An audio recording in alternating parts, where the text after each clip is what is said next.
Most random clips ever. I'm in the middle of a different edit, and I just took the clips that I screen recorded for that edit and duplicated the project just so I could have some random clips to show you how I do my shakes. And so actually first let's make these. Oops.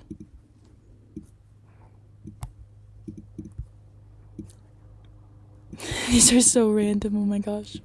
Okay, so what I like to do, these are so random. Okay, what I usually do is I go over here to animation, and then I like to use swing right and swing bottom, and I like to alternate them. So first I'll use swing right, and then I usually lower it to about 0.2 seconds, and then we'll do a swing bottom for this one, and then swing right again and swing bottom.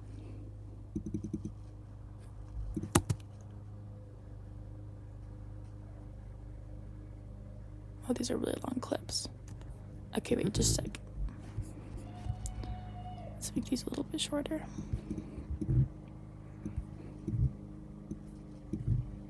Also, I apologize if you can hear the lawnmower. My brother's mowing the lawn.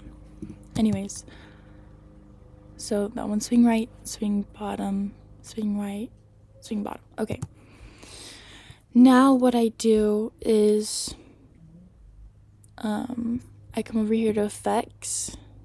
This is, I do one of two things. I either come over to effects and choose oblique blur for all the swing rights, and then I increase the blur and the rotate, and then I cut it off where the animation ends, so right here, and then I add a keyframe at the beginning with the blur, and then at the end I add another one and then decrease the blur so it doesn't like suddenly disappear. So wait, I'll show you without the keyframe. So this is without the keyframe, and this is with the keyframe. It's really short, so it's kind of hard to tell, but it makes a difference.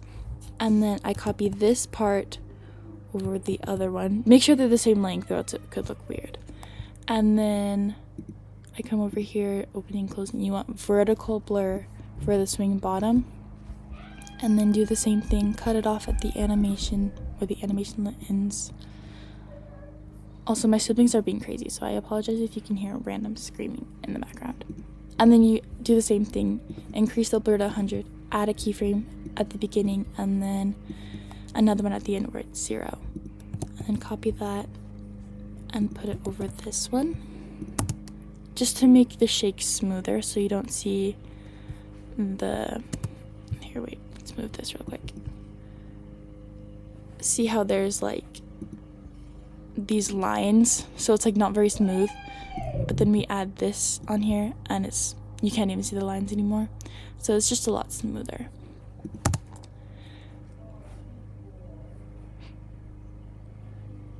So that's usually what I do for my shakes. I also have one more step. Here,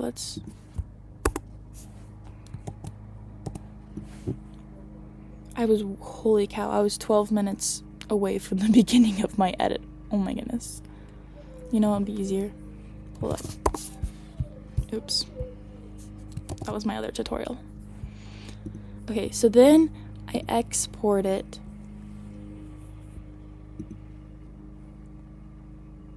Oh dear, what's going on? This is going to take forever. Okay, we're not gonna wait for that.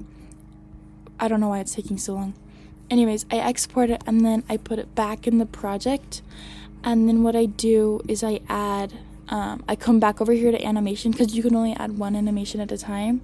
I come back over here to animation, and on the swing right ones I add it is Pro, so you would have to have CapCut Pro for this next step. I add horizontal blur over the swing right, and then I add the swoosh over the swing bottom. And then what I do is I go to the outro animation, and then whatever the next one is going to be, so I would do swoosh right here, I would do swoosh as the outro, so it kind of blends them into each other. So we'll do a little bit of it here. I do usually 0.1 seconds, so it like blends them into each other. It looks better when this is swoosh too, but